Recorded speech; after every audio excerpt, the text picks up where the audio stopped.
wabarakatuh. Ketemu lagi nih dengan Sukma Diarti Perangin-Angin, MC Psikolog.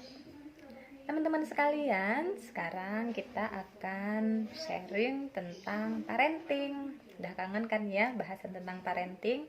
Nah, kesempatan ini saya ingin berbagi tentang menjadi orang tua yang penuh kasih dan sayang kepada anak-anaknya. Gimana sih Bu Sukma caranya supaya kita bisa sayang ke anak-anak kita? Caranya gimana? Ayo. Ya, tentunya kita sebagai orang tua pastilah sangat sayang kepada anak-anak kita. Tapi ada kalanya perasaan sayang kita itu berganti dengan perasaan kesel, perasaan jengkel, perasaan marah, perasaan kecewa, atau perasaan dan emosi negatif lainnya kepada anak kita. Kenapa? Karena misalnya mereka melakukan suatu kesalahan, melakukan suatu kehilafan, ataupun kadangkala tidak menurut pada permintaan kita atau arahan kita, sehingga itu membuat perasaan kita jadi tidak nyaman dan kesal kepada anak-anak kita. Nah, tahukah ayah bunda sekalian bahwa perasaan kesal, marah, jengkel itulah yang perlu sekali untuk kita jaga agar jangan sampai berlama-lama dalam diri kita terhadap anak kita. Kenapa? Karena ternyata ridho Allah itu terletak pada ridho orang tua.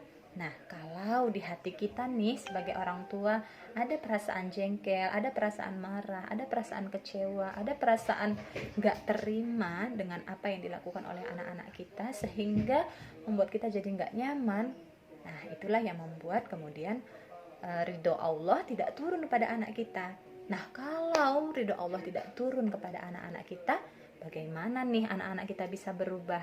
Kita kan pengen ya anak kita sikapnya berubah, lisannya berubah, akhlaknya berubah, makin nurut, makin penyayang, makin tertib, makin disiplin, makin menyejukkan hati, ya kan? Nah, tapi gimana nih anak kita bisa berubah seperti itu kalau di hati kita nih masih banyak gumpalan rasa kecewa, rasa kesal, rasa gak nyaman ke mereka, ya kan? Akan sulit, ya kan? Nah, kalau tentunya kita ingin anak-anak kita mengalami perubahan yang signifikan gitu ya, maka pertama sekali yang harus kita lakukan adalah membersihkan terlebih dahulu hati, pikiran, dan juga perasaan kita dari perasaan-perasaan negatif tadi terhadap anak kita, ya. Jadi benar-benar harus dibersihkan ya, sehingga yang ada di hati kita adalah perasaan sayang, perasaan cinta, perasaan yang tulus kepada anak-anak kita. Nah, pertanyaannya, gimana Bu Sukma cara untuk membersihkan dan menjaga pikiran serta perasaan kita dari perasaan-perasaan negatif ke anak kita? Toh setiap waktu, setiap hari kita kan interaksi nih dengan anak kita. Kadangkala ada aja nih kelakuan perilaku anak-anak kita yang membuat kita mungkin merasa jengkel, gak nyaman atau gak sesuai dengan keinginan kita, sehingga memantik perasaan-perasaan kesal itu. Nah, gimana caranya? Nah, di sini pentingnya kita punya ilmu manajemen emosi. Ya, teman-teman, ayah bunda yang sudah pernah ikut kelas online manajemen emosi dengan saya, tentunya masih ingat ya pelajarannya apa aja itu? Salah satunya adalah dengan kita belajar untuk lekas memaafkan anak-anak kita.